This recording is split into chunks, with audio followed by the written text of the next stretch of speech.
Hi everyone, welcome, happy Friday. Welcome to another discovery session with Efficiency Canada and Friends. I'm Natalie Irwin, Director of Stakeholder Engagement here at Efficiency Canada. Welcome to the Friday before the long weekend. Thank you again for joining us.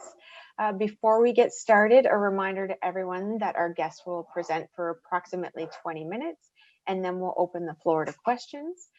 Please use the Q&A box and not the chat box. You're able to use the chat box just for what it is, for chats, but for any questions, we just want to make sure that we don't miss them. So please use the Q&A box, or you can raise your hand and I can unmute you and you can ask your question yourself.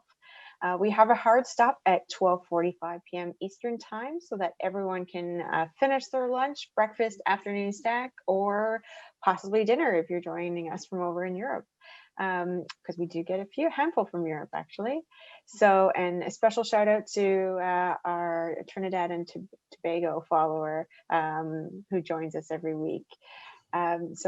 Without further ado, I would like to welcome Ian Scholten, Director of the ICE Network at Indigenous Clean Energy, who will share insights on their just released, or April 15th, I think it was released, Energy Foundations report. Thanks for joining us today, Ian. Yeah, thanks for having me and happy to be here. And thanks for everyone to stick around on the Friday before the long weekend. I know it's often a time to skip out a bit early and enjoy some of the sunshine. At least that's what we have here in Ottawa. Hopefully the snow is gone for anyone who's joining us from Alberta. Thanks again, thanks for having me. My name is Ian Scholten. I'm the director of the ICE Network and Bringing It Home, which is one of the programs that really is where this Energy Foundations report comes out of. I'm originally from Treaty 6 territory in central Alberta. And right now I'm very honored to call unceded Algonquin territory home and enjoy the beauty that we have all around us here in Ottawa. So today I want to share a bit about this report and a bit of where this report came from and the root of this, our focus here at ICE on energy efficiency and how we're trying to move this agenda forward. So a bit of background on Indigenous Clean Energy. If you haven't heard about us before, we're a national nonprofit working to advance Indigenous leadership in the clean energy sector across Canada. And when we talk about clean energy, we talk about, yes, renewables is often the first thing that comes to people's mind. But we also talk about things like advanced energy opportunities like energy storage and smart grids, as well as energy infrastructure. So, you know, the infrastructure related to electric vehicles and district energy. But a big anchor for us is energy efficiency and seeing how we can move that forward. On the screen right now, you can see a few of our different programs that we have, that we offer. The 2020 Catalyst is really the root of everything we do here at ICE. It's our national Indigenous capacity building program. So every year we take 20 Indigenous people from communities all across Canada, bring them together for 3-week-long intensive sessions and give them a chance to connect with each other, but also clean energy leaders, both Indigenous and non-Indigenous, who can give them some insight and support in terms of moving their own projects forward at the community level. The ICE Network is our online platform. It is totally free and open. I'll have a link to it at the end of the presentation, but I definitely encourage you to join there and check it out. I'm going to come back to Bringing It Home in a second, but Global Hub looks at how we take all of the learnings that we have here in Canada and connect with other Indigenous communities across the world. So really happy to hear that someone's on the line from Trinidad and Tobago, and would love to share some more information about that program. And then Generation Power, this is our most recent launch, which actually went live, I think, 2 weeks ago. This is focusing in on Indigenous youth and helping them move into career pathways in the clean energy sector, including energy efficiency. This includes both training for those youth, but also internships. So if any of you guys are out there working for companies that might be interested in taking on Indigenous youth as interns, please do let us know. We're always looking to grow that space and help move those pathways forward. The gathering is where we bring all of these pieces together in an annual, almost retreat style conference where it's a chance to share the learnings that we've had over the course of the year. So that's a bit about what we do here at ICE. Bringing it home, which I'll talk about more in a second, focuses on energy efficiency. And I want to touch on why we look at energy efficiency and really emphasize that for a lot of Indigenous communities and probably a lot of people outside of Indigenous communities, energy efficiency isn't the goal. You know, you don't ask someone, oh, what do you want from a house? Some of them will say energy efficiency, but it's really rooted in that idea of a durable, healthy home, a affordable home. And that really gets at the heart of, for Indigenous communities, what they're looking for in their housing is first and foremost, it's about energy efficiency as a means to achieve healthy, affordable homes. I'm sure a lot of you have heard about some of the mold issue in homes in Indigenous communities. And that's a reality. And so if we can look at energy efficiency as a way to address some of those issues by building better envelopes, by building more durable homes that manage moisture in a more effective way, that's a huge step. And that's what gets at really the heart of what people are interested in. And then also affordability. And I'll touch on that in terms of what we found in this Energy Foundations report around how do we reduce the costs of utilities and home expenses. But energy efficiency is also a means for a job. That's a huge one that gets touted all the time, is how can we create more local employment, and energy efficiency is a great way to do that. When you look at something like a solar farm, for instance, you have a lot of jobs in the construction, but then in operation, you know, it kind of dwindles off to just a couple of people needed to maintain it. Whereas energy efficiency, if you want to retrofit a whole community, well, that's, you know, 5, 10, 15 years worth of jobs as you go through and do all of that work. And importantly, climate action. And here, when we think about, you know, Indigenous values and how it's about living in harmony with the land and some of those traditional teachings of taking only what you need. That's one of the ones that a guide community that we work with through Bringing It Home shared with us is, you know, this is about living in relationship with the elements and the energy of the world. But at ICE, we also see energy efficiency as a means to start addressing some of the housing shortages that so many communities face. If we can make homes more durable through energy efficiency, then we can actually grow that housing stock. So rather than having to replace homes every, you know, 7 to 18 years, which are numbers that I've heard in communities, we can grow those to last 30 years even, and that means we don't have to replace them quite so soon, so we can grow stock and grow the available housing for community members. If you've read Energy Foundations, you probably saw this term here, healthy energy living. And this is something that we've started using at ICE to really encapsulate what we're trying to achieve with energy efficiency. So this is, you know, can be interpreted in a lot of different ways, but one of the kind of most basic approaches is that it's about healthy homes and healthy people. It's about using less energy. And it's about having money for living through more jobs, lower bills. And so it's this kind of way that this can all come together to really drive a deeper impact at the community level. We looked across the country to see what sort of energy efficiency initiatives were going on in Indigenous communities. And we found there's a lot of work, really successful work going on in various communities. But one of the things that we noticed is that replicating that success and sharing that knowledge wasn't happening as much as it could have, so that we could really scale up and have energy efficiency happening at a more consistent level. So that's what we're looking to do here with Bringing It Home. We're trying to answer these two questions. How do we unlock community scale energy efficiency opportunities? So it's not just, you know, one net zero energy build, it's all the homes becoming either every new home that's built is going to be net zero energy, or that we're retrofitting all of the homes in the community, not just the 5 that we have some funding for, but how do we do this for all of the homes and really get deep value there. But then also looking at how do we ingrain energy efficiency for the long term. And so to do that, we talked to Indigenous leaders and energy efficiency experts to understand what they're seeing in terms of really the essential areas that we need energy efficiency skills. So it's not just about how homes are designed and built, but it's about all these other pieces that work together to make sure that a community can support energy efficiency and the community kind of sees it as that long-term gain. And so this is from the perspective of governance and leadership. How are we prioritizing energy efficiency? How are we ingraining it in housing policy?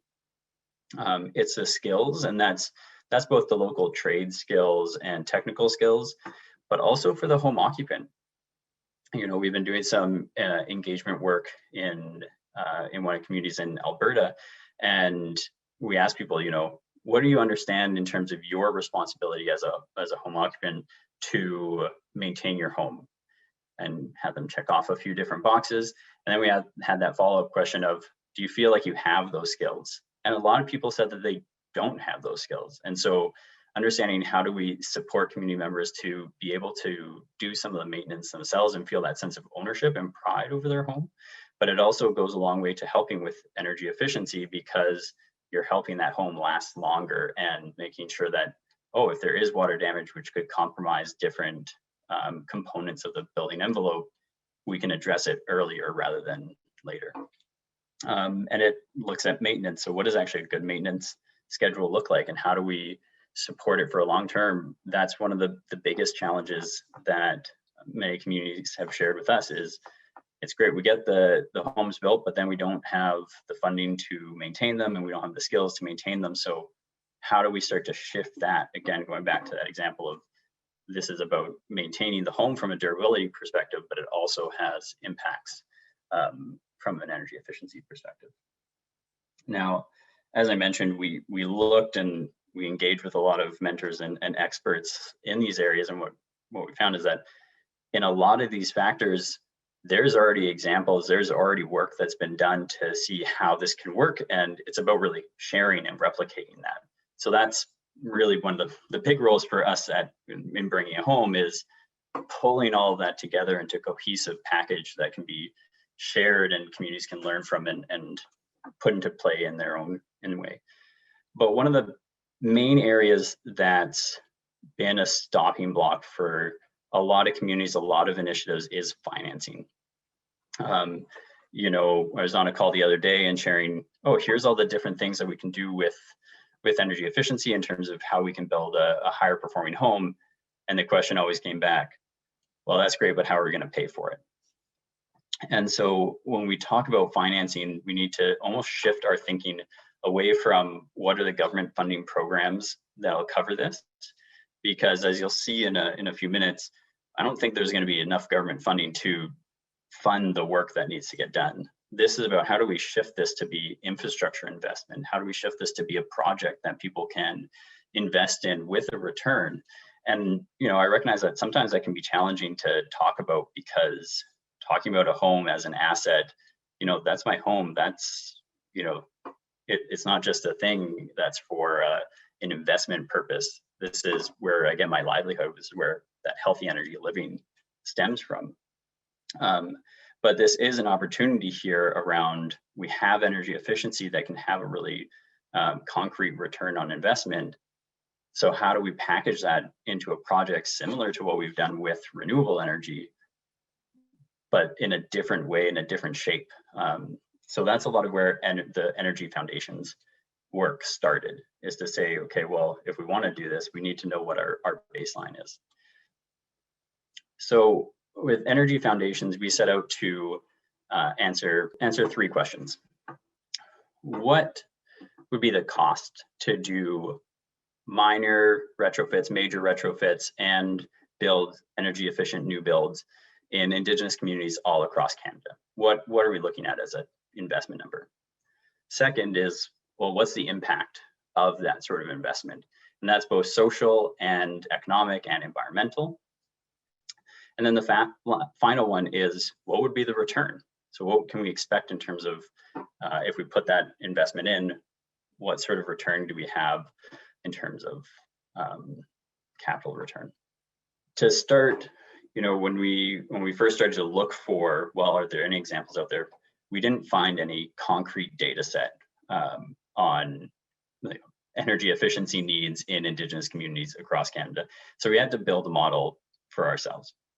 So we based these numbers off of census data, off of information that we could gather from communities we work with, and reports we could find from different national Indigenous organizations, from CMHC, from Census Canada, to start to put together, okay, well, what are we looking at when we think of how many minor retrofits, how many major retrofits, what's the new build need?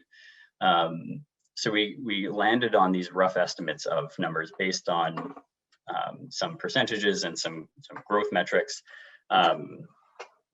to get here in terms of minor retrofits. And some folks on the line might be saying, well, there's a bit more of a spectrum there than minor and major retrofits. For simplicity's sake, we lumped energy efficiency measures into two categories. One being minor retrofits. So these are your basic measures, air sealing, replacing light bulbs, all the way up to things like replacing appliances, maybe replacing a furnace, sort of one-off measures. And then we have major retrofits. So that's everything that you might do in a minor retrofit, and then some, looking at insulation values, whole home air sealing, really looking at a systems perspective, taking that holistic approach and a deep retrofit onto a home. And then we talked about new builds. So projecting forward, how many new builds might we need in Indigenous communities over the next 10 years? And I'll share that these are really conservative estimates. I mean, the numbers that we found fluctuated pretty wildly in terms of need. And so we did the best we could to find conservative numbers that were realistic, but give us a baseline. And I put out there that these are the best available numbers that we had. If you have other information, we always welcome it. We're always happy to refine our data model so we have the best information possible. From there, we calculated, well, what's the investment needed to do these various retrofits and new builds? And so we assigned a value. And so, again, this is a rough estimate. We recognize that the cost can fluctuate from project to project. And again, we also were pretty conservative with the numbers. For minor retrofits, we said anywhere up to $8,000. For major retrofits, somewhere around the $25,000 mark.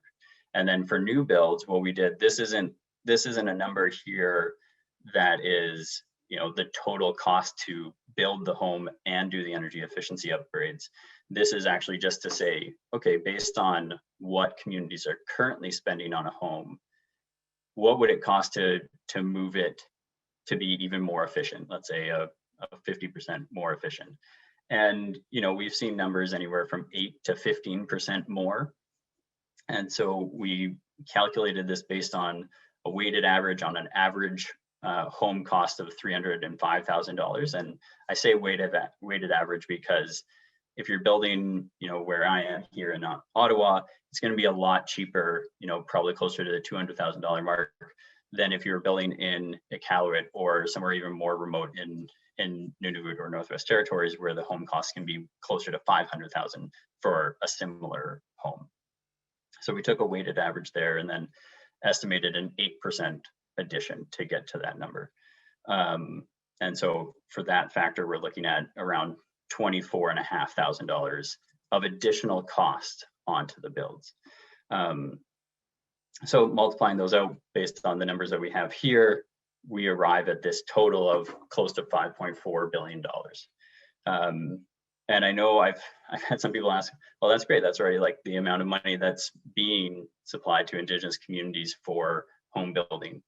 This is additional to that. This isn't basic home care and building homes. This is additional investments needed.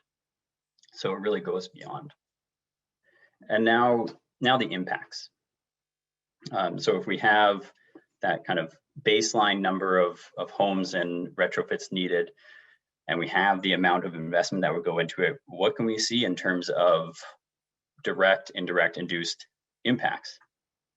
And so again, we did our best to estimate based on numbers that we could find from Efficiency Canada, from the American Council for an Energy Efficient Economy, from some work in Europe, to arrive at estimates of what these pieces could look like. And so when we think about direct impacts, we're talking about procurement of energy efficient goods. So if you're going to buy a heat pump, that's buying it here in Canada, hopefully, and from a Canadian company that maybe is manufactured elsewhere, but it's creating stimulus in the economy. So that's around $2.4 billion based on some numbers that we found in terms of what percentage of retrofit costs actually go towards product versus labor. The housing asset enhancement is a really important figure there. And I mentioned before around how energy efficiency can actually help start to address in one aspect some of the housing shortage issues that Indigenous communities face. And so when we talk about housing asset enhancement, when we go in and do a major retrofit, it's a chance to help that home last longer. When we build a home that's more energy efficient and takes into account all the proper building science and durability and attention to detail, that home's going to last longer than something that might be built to very minimum code, if that, based on some of the challenges that we've heard communities face. And so we assigned a value there to start to get at what that investment return might be. If we have homes that don't need to be replaced now, they can be replaced in 10 years, let's say, if we look at doing a major retrofit, or lasting an additional 20 years if we're looking at a new build. And so in doing that, we landed at this number, giving it, a rough estimate of, $350 a month, let's say, which is a number we estimated based on insights that we had from communities we work with in terms of a monthly rent that might be charged for a home. And that's on the low end. Again, if you look at homes in Iqaluit, monthly rental prices might be $2,500 a month. So it can really vary. And again, we try to be conservative in that estimate to give us a round number on, well, if a home that might be able to make $350 in rent every month now lasts 10 extra years, here's the value of that. Then we looked at full-time employment and employment through these jobs, through these projects. And this is direct employment here. And that's based on an estimate here. You'd be surprised at the range of numbers that different reports have shared in terms of how many jobs can be created through energy efficiency investments. So we landed on the average there of, we took the average of the numbers that we found of about 8.8 full-time jobs for every $1 million investment, and that works out to this number here. Reduced household cost. So this number here is looking at, well, if we can assume a baseline household cost, which the closest number that we could find was about $2,500 a year. Again, that number varies widely. That's a Canadian average. I believe it's from Stats Canada is where we got that number. It was the best available data that we had. If we look at that and assume sort of what the energy savings are across minor retrofits, major retrofits, we could see the sort of cumulative savings here of household costs of $1 billion if we were to roll this work out, doing 10% even of the work every year for the next 10 years. We'd save almost $1 billion. Once all that work is done, based on the estimates that we used, we could be looking at saving homes and household costs almost $185 million a year. That's a significant amount for communities and for community members. And then there's Indigenous skill development. And this is one that we haven't quantified here, but there is, creating more local tradespeople that can support the work. And that's a real value for communities that are rural and remote, where if I want my boiler fixed, I need to have someone fly in from the nearest urban center to come fix it. And that increases the cost a lot. But if we can build that local trade in the community, then we get to do the energy efficiency work, and we have that skill there for the long term to be able to do the maintenance work. Indirect impacts, so there's the secondary employment. This comes from people that are employed in the retail sector or employed in the manufacturing of the efficient goods. And there's tax revenue too. So from a government perspective, this is generating both, PST, HST, GST, depending on what jurisdiction you're in, but also income tax revenue. And we were conservative here and based the income tax on just people who might be employed from outside of Indigenous communities. So actually, I forgot to mention there with the number of jobs created, we estimated that, so let me find the number here, about 70% of the jobs would be created on reserve or in Indigenous communities, Métis communities, Inuit communities. That's about 35,000 jobs. And the reason we weighted it that way was to say, this big focus when we talk about a just transition is how do we create local jobs? And so this is the number that we want to see, and it'll be small in the early days, but as those skills develop, we see that growing over time. And then there's all the induced impacts. So the positive climate impacts, the climate change action that is happening through energy efficiency, through, if you're in Heiltsuk or on Haida Gwaii, where they've switched entirely from either wood furnaces or oil furnaces to heat pumps, that's a huge climate impact there. It's reducing the cleanup liability. So for remote communities like all through Nunavut, where they rely on heating oil that has to be barged up and then it has to be transferred from the barge to the fuel tanks, and then from the fuel tanks to the homes, there's a lot of possibility for oil tank leakage and fuel leakage impacting environmental quality. There's economic development. I mentioned the one around skill development and that creating a job long-term for that community member.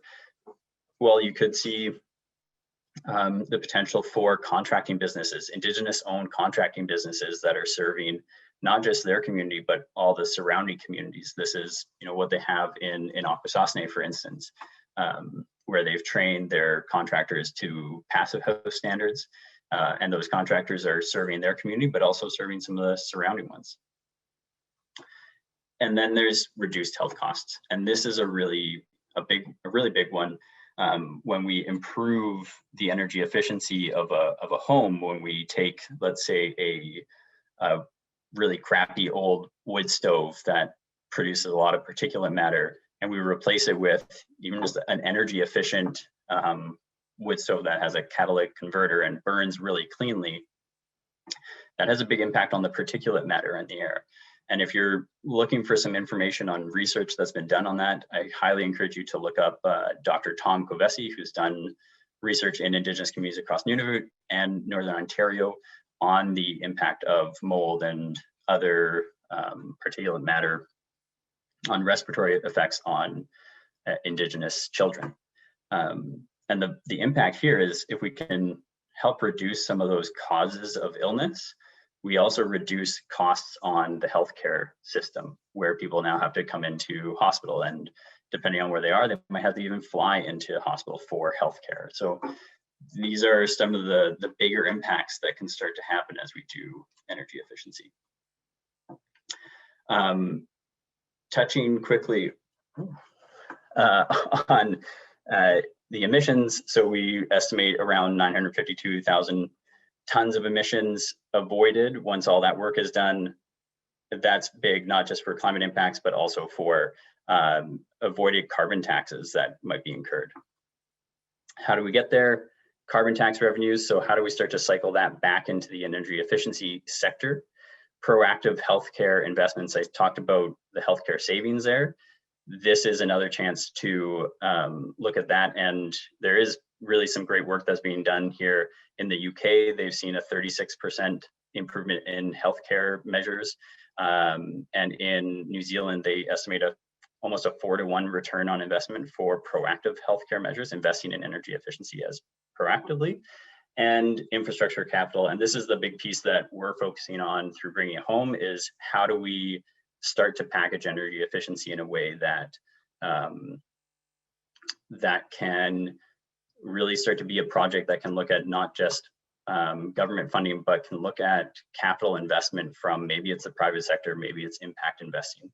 And so over the course of the next year, we'll be rolling out a program to bring together people. And if you have any insight or interest in participating, feel free to send me a note. Happy to take a look. If you'd like to read the report, it's there on the screen. Gave you a tiny URL. Hopefully that makes it easier to find. Awesome. All right. Thank you so much for that, Ian. There's a lot to get through, and you did a great job. I know there are just so many great insights that you shared on how energy efficiency in particular is thought of. I really like the term healthy energy living. I think that really encapsulates what energy efficiency, the message we're trying to get across. So I love that. I'm going to start using that. Yeah. But full credit, of course. Thanks. Just before we open the floor to questions, I'd like to let everyone know that we do record these sessions. So if you did miss anything or joined late, they'll be on our website probably Wednesday, just because Monday's the holiday of next week. And then they are under the education tab. So that's where you find them on the website. And again, before we open the floor to questions, a reminder that we do have one rule, and which is the same rule we have for our presenters, and that is no sales pitches, please. And that includes any statements disguised as questions. So first question here is actually from Remy, and he jumped the gun as soon as you started. He's actually wondering, how can someone join Indigenous Clean Energy? Yeah, so if you actually go to it doesn't look like a URL, but icenet.work, that's our open collaborative platform. It's almost like Facebook, but for people working in the Indigenous clean energy sector. So totally free. If you just type in, like I said, icenet.work, there's no .com or .ca. Just put that in your browser and that'll take you there. Awesome. There's a lot of likes to that one, so I think people are really interested. A question here from Aaron is, have you considered how to keep all of the new jobs that have been created once funding streams end? Is it possible to create a sustained economy around maintenance and life cycle replacements? Yeah, that's a big thing when we talk about that enabling environment. It's about creating a kind of a self-sustaining housing system, and that comes with its own challenges. I was talking to someone the other day, and he said, well, it's great if we do the training now, but even what's the training in 5 years? How do we keep that going? So it is about shifting maybe how things are done at the community level. We're talking to some communities who are trying to put in place a maintenance program that might require people to pay into it every year. And so there are a lot of factors to look at from that regard. And so it might be jobs in the community, or it might be jobs, as I mentioned, servicing other surrounding communities to create a regional workforce. And I can also share that for Efficiency Canada, because we do a lot of advocacy work, something that we're constantly telling everyone in government of all parties and shapes and sizes, is that it's very frustrating for the industry when programs get politicized and become in and out. So if there was consistency, that would be fantastic. So that is definitely a message that we are sharing quite loudly, anyone who will listen. So a question actually here, it jumped away, from Karen here is, how do you get paid, Ian? So is, not you directly, but is ICE a government program? How does ICE get money and to do what it does? Yeah, so we're a nonprofit. So we get our funding, yes, from some federal government programs, but also from a pretty broad spectrum of supporters, whether they're utilities across Canada, even private sector energy companies who are interested in just supporting this sort of work, and philanthropic organizations also contribute. Yeah, and I mean, there's a few different ways, and yeah, we can take charitable donations as well and figure out all of those things. So we've been pretty privileged with the support we've received over the years. That's great. And you're similar to us in the fact that you have a lot of different funding streams and really diverse funding revenue, which is really important because then it allows you to say what you want to say and what the research says versus what your one funder tells you to say. Exactly. Yeah, we're very lucky to work with a lot of organizations who just want to support this happening, not be involved in how it happens. Yeah, exactly. So I'm just going to jump to a question here. I think Rose Anderson I'm going to allow her to talk here, unless she doesn't have a question anymore. She might have become shy. So I'm going to ask actually Chris here. Hi, Ian. I'm sorry I didn't see the whole presentation. I popped in a little late, but I did want to ask, in the context of your work, how are you integrating, let's say, traditional and decolonized points of land connection and resilience, carbon, and energy into that conversation? Yeah, all come together, like really together, not sort of what I see is a lot of sort of disconnected conversations happening in lots of arenas around these things, and separation of funding is one example of that.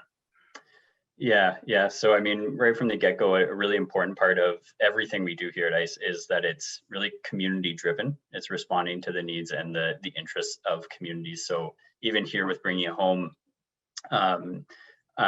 we work with 5 guide communities across Canada who are trying to drive this work forward, and we're trying to support them by bringing those lessons learned.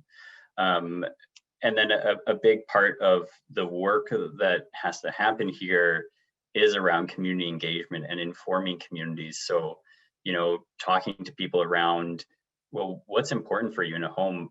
I didn't add the slide in this case, but one of the other key opportunities here with energy efficiency is to look at how we do things from a culturally appropriate way.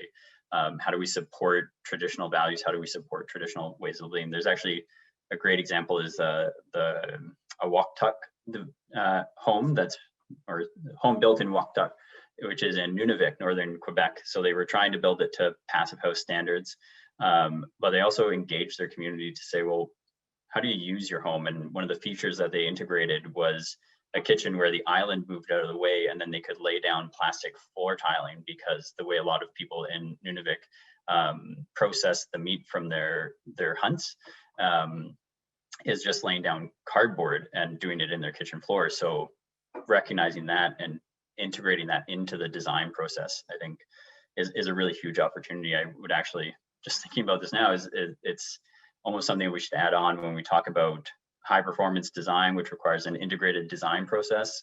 One of those pieces that needs to be integrated is culture and tradition. Yeah, I love that. Thank you. And thank you for your question, Chris. I'm going to jump to a question now from Monica, actually. She's curious to better understand the stat that you shared about the life of housing stock. So what are the factors causing the relatively short life of housing stock? A few different factors. So one, a lot of communities have shared that the quality of homes that get built do not meet the standards. Sometimes contractors feel like they can kind of take advantage of Indigenous communities because there's this funding here, we'll just do it, and they aren't producing quality goods. I mean, I know one community where they have 5 homes that were moved into the community and they haven't passed inspection yet, and they've been there for over a year. So one is sometimes kind of contractor and how to manage that, and that's why one of the pieces to that enabling environment is the asset management and the oversight to say, well, if we want high performing homes, what's the inspection and the checks that we need to do to make sure we're getting those. And then the other part is the maintenance side that I mentioned, around there being a chronic issue of, well, how do we pay for maintenance? How do we have the skill to do it? And then you get people who are kind of apathetic, and so a problem that might have been $5 to fix becomes a $5,000 problem to fix, and that becomes a lot more unwieldy. So those factors all come together, and well, you have a home that lasts, again, the number varies from community to community, but like 7 to 17 years in some cases, which is just terrible. Yeah. A question here from, because I see we're running short on time, so I'm not going to be able to get to all the questions today. Ian does have his contact details up there, or if you miss them, feel free to get in touch with Efficiency Canada and we can connect you as well. So Ron has a question that a few people mentioned here. You actually mentioned heat pumps. So are those ground source heat pumps? And if not, is there any interest to explore these?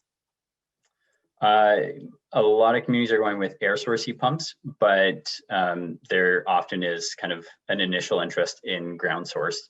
I know in Manitoba, if you look at the work of Aki Energy, and I think it was Peguis First Nation, they've done a whole bunch of ground source heat pumps. So the system works, but I think as air source heat pumps become more and more efficient, I think it's just becoming easier and easier for communities to go with them. Obviously climate depending and making sure that you take that into consideration, but yeah, they're becoming more widely used. Yeah. And I'm just going to jump to another question here. What type of building material is used in the house insulations? So for insulation and housing. For insulation, I mean, I think in most standard homes, they're getting your typical kind of pink insulation, fiberglass insulation.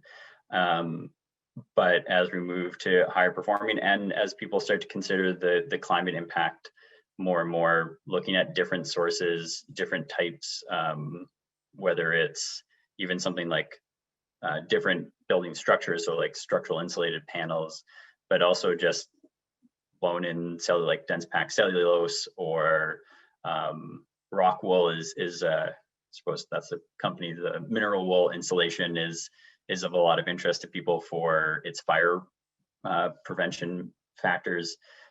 So I don't think there's any one type that's being used. They're all considered, and again, it's from that building science perspective, ideally. Definitely. So just one last question before we end for today. What is the one takeaway from your presentation today that you hope people, what is the message that you want to give our listeners today? Always the question. The one takeaway that I would say is, well, I mean, it goes back to why we put energy foundations together in the first place, is we need a different financing structure to be able to unlock the full potential of energy efficiency that's possible here. We're not going to do it alone, relying on government programs, which can vary from year to year. We need a new mechanism that allows it to happen consistently. Yeah, and new messaging as well. Perhaps the other benefits, we call them the non-energy benefits of energy efficiency.